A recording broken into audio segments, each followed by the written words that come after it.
So as was mentioned, it's going to be a comparison of site preparation methods. 3 different methods were looked at in northwestern Alberta: soil mixing, mounding, and the final one was a Rip-plow treatment done on various sites. So the purpose for this research is in northwestern Alberta there's a lot of fine texture soils, especially on the industrial sites, post-industrial use. These soils are often very heavily compacted from industrial use. So in order to reclaim them and get them back to a natural or artificially regrowing forest, we need to find ways to enhance and speed up this process. In general, fine texture soils, as many of you probably know, are more susceptible to soil compaction, especially if operations are conducted in the summertime or under very wet conditions. Compaction risk is often very site-specific. Some sites, if all of the operations are conducted in the wintertime, are not very compacted. In contrast, some clay sites can be very heavily compacted if operations are conducted over a wet summer. The upland trial site is up here. It was just approximately 50 kilometers east of Peace River. And the study had, my part of the study had 2 particular objectives. One of the objectives was to evaluate the effectiveness of soil adjustments or soil treatments on sites in enhancing and promoting vegetation regrowth. And finally, mapping subsoil properties. So I was mapping in particular volumetric water content, and I was also looking at soil compaction, and I used a proxy for that, and I was using a penetrometer for soil resistance. 4 well sites were actually treated. The treatments for these sites were carried out in the winter of 2009-2010. On each of the sites there was a control, so nothing was done on the control site. You also had mixing. So mixing, there'll be some slides later. Basically, you're mixing the organic and mineral layer together. Mounding for a combination of elevated and sub-elevated microsites. And Rip-plow, which was lifting the soil. So this is one of the instruments that was used to mix the soil. It is, as you can see from it down here, basically it is mixing just on the surface. As you can imagine, on many of these industrial sites, so you're not starting with a lot of organic matter. There's not really a duff layer necessarily on site to mix in. Mounding elevated microsites.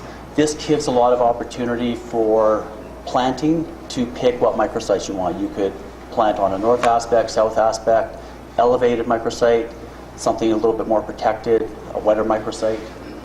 And Rip-plow lifting. This treatment generally went deeper than the mixing did. The big benefit with the Rip-plow was that it kind of opens up the ground. It allows moisture to penetrate into the soil. And over the course of numerous winters, that moisture that can get into the soil is going to freeze thaw and contribute to breaking up and theoretically decompacting the soil to some extent. Soil properties were assessed in the summer of 2013. We had a number of summer students working with the NAIT Boreal Research Institute, carried out many of the measurements. Only 3 of the 4 upland trial sites were actually measured. The 4th site was very different in characteristic from the other 3 sites. It was called the gravel site. It had very gravelly, cobbly soils. One of the sites was the Aspen site. This was located adjacent to a peatland. It's considered the wet site.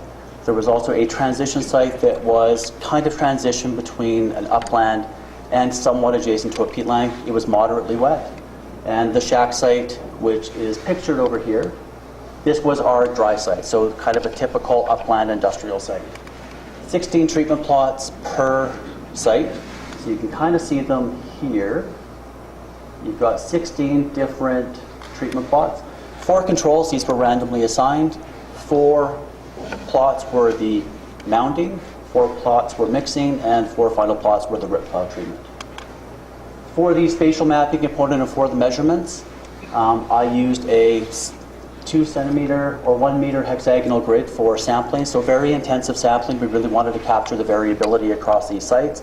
As you can imagine, if you've ever used a penetrometer, the measurements are really finicky. It takes a lot of time, so we did not sample the entire site.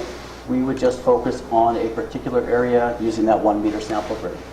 Soil resistance was measured in kilopascals at 2.5 centimeter intervals all the way down to a depth of 30 centimeters. Volumetric water content was measured at the same location to a depth of 20 centimeters. Notes on spatial mapping. If you're starting with spatial mapping, this would be our treatment plot, and we would start kind of right on one of the edges of these, and we would lay out our spatial grid to start with on that 1 meter hexagonal grid. Once we had that hexagonal grid, we were able to take this into ArcGIS software and spatially interpret our data. So I mentioned we broke it down. So this would be the surface 15 meters. The darker red indicates a higher level of soil resistance. The green areas up here indicate less soil resistance. And as you go down in depth, this would be 15 centimeters depth. This is a mounding treatment. You can start to see that there is greater compaction as you go down from 15 to 30 centimeters. And this final bottom slide down here, this is just volumetric water content. So it's just a way to relate how we go from our sample grid over to the actual spatial mapping. And these actual maps are roughly 4 meters by 7 meters wide, so a fairly small plot size. Notes on climate. Climate really does impact the results you get, especially for the volumetric water content. So year 1, kind of the year after initiation, was a drought year, so that really affected survivability of the seedlings. Year 2, wet. Year 3, drought. And finally, year 2013, the year of the measurements, was a very wet summer. It rained. It made it very difficult to even get out to the field to get some of these measurements because the soil was just too wet to get accurate measurements. Soil classes. So the reason why the gravel site was left off is it did not match the soil characteristics of these other 3 sites. All 3 of the sites, the shack, the transition, and the Aspen site, were classified as clay loams, and there was no real difference in soil texture, whether you were near the surface or whether you were in the subsurface. Soil resistance. So these are just box plots showing you kind of the overall range of the measurements that you had. Aspen site, this is that wet site that I had talked about out in the peatland. Generally, soil resistance for that is fairly consistent, not a lot of variability up there. Transition was lower, and shack, again, you're starting to see as you go from a wet site, moderate wet, to a drier site, you're starting to see much more different responses to the actual treatments. Overall, the actual soil resistance really did vary by site. That had the strongest influence, so whether it was a wet site, the moderate wet, or the dry site had the strongest influence on actual soil compaction or soil resistance measurements. Consistently, Rip-plow had the lowest measurements. The statistical significance of that was less than 0.001. So Rip-plow consistently resulted in the lowest soil resistance. Mounding was very site dependent. Mounding, as you can imagine, is creating a lot of microsite variability, so it really depended on the actual site itself. What was interesting to note was that mixing in this surface soil layer, so the 0 to 15 centimeters, mixing was either slightly lower than control or it was roughly equal to control. Especially over here on the transition site, so this is our moderate wet site, they were roughly considered statistically to be the same. Looking at the soil mapping, so the darker green represents less soil resistance. As you go down to higher and higher darker colors, you're starting to get more and more soil compaction. So on the Aspen site, the control, generally fairly green in that surface 15 centimeters, it's a wet site, kind of matches what we saw on the slide. There's not really a heavy indication of soil compaction. What you start to see when you look at the different treatments is that you're starting to see a lot more spatial variability in actual compaction on those sites. So whereas up here you have some fairly low soil resistance, low compaction. When you get into the mixing and the mounding in particular, you're starting to see a lot more variability. It's very site specific depending on where the treatment was. Whereas the Rip-plow down at the bottom, fairly consistent. It consistently has more green, more darker green, so it stands out from the other 3 treatments. Transition site, you're starting to get a little bit drier. As you can probably notice, you're starting to see a lot more of the orange, the greater soil resistance. But the Rip-plow is still consistently across all of the treatment plots, you're still greatly reducing the soil resistance. And finally, this showed the strongest difference when you get to the dry site, so you're up on the shack site. And over here, mixing and mounding definitely had your highest indicator values for Rip-plow or for soil resistance. And again, the Rip-plow, you're seeing a lot of fairly consistent, fairly stable values. Soil resistance at the greater depths, this is where you really start to see the differences in the treatments. At the greater depths, so for Aspen again, the wetter site, even at the greater depth, soil resistance was significantly lower than the other two sites. Transition was kind of intermediate. And finally, shack site definitely had the highest level of soil resistance at just over 2,000 kPa. Rip-plow again was significantly lower than the control. What was interesting was mixing was actually higher than control at this 15 to 30 centimeter depth. So where you're actually conducting this mixing treatment, just by going back out and retreating it with a mixing treatment, you are theoretically possibly increasing soil compaction at greater depths. If your goal is to reduce soil compaction or to decompact the soil, Rip-plow may be your best bet. And at greater depths, mounding was roughly equivalent to control. What really shows up in the mapping, though, is the high variability that you have with the mixing and the mounding. So on the mixing areas, you have darker reds and greens, so very low soil resistance up to very high soil resistance. Whereas up on the control, it's fairly consistent. So for each plot, it's basically a solid green or a red. And there's not a lot of variability. Rip-plow is very consistent. So Rip-plow, if you're looking for soil decompaction at a consistent site to plant in, you're definitely getting a much more consistent, a much more stable result from your treatment. As you notice, going from the wetter site to the dry site, you start to see greater and greater variability in the treatments. So again, control up in the top. Some of the sites for control very heavily compacted, but you're also seeing a lot of variability for your sites on the mounding and the mixing. And consistent with what we saw on the other sites, Rip-plow is fairly stable. You're definitely still seeing some decompacted soils. Shack site really stands out, especially at the subsurface level. This is our drier site. So on the drier site, control is fairly stable. It's intermediate. The Rip-plow definitely had an impact, right? You can tell from the green colors that are showing up down here. It's definitely less compacted. There's less soil resistance.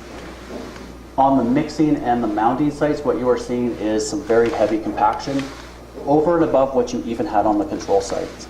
So depending on what characteristics your site has, if it happens to be a dry site, mixing and mounding at these lower soil depths may actually serve to increase soil compaction depending on the time of year and the soil moisture conditions. Soil moisture, the results for soil moisture were fairly specific to the time of sampling. Each site differed. As you may imagine, the Aspen site adjacent to a peatland was fairly wet, 37.3%, about 34% for transition, and our shack site volumetric water content was less than half of that at about 16%. What we found was that mixing on the Aspen site was consistently lower, and up here control and mounding were generally considered to be roughly the same. So they had the same effect on volumetric water content. These graphs are included. As you go from blue to green to yellow, you're starting to get to less and less volumetric water content. The top bar looks very washed out with control. The numbers were very similar, right? It was control, there were no treatments, there was not a lot of site variability. It's fairly consistent. You start to see a bit more gradient in the mixing and the mounding. And finally, the Rip-plow is fairly washed out. Transition site, and this shows the effect of the day of measurements. All of these measurements over here on our left side, these were taken on July 10th. We weren't able to get back out to that site to measure again until August 15th.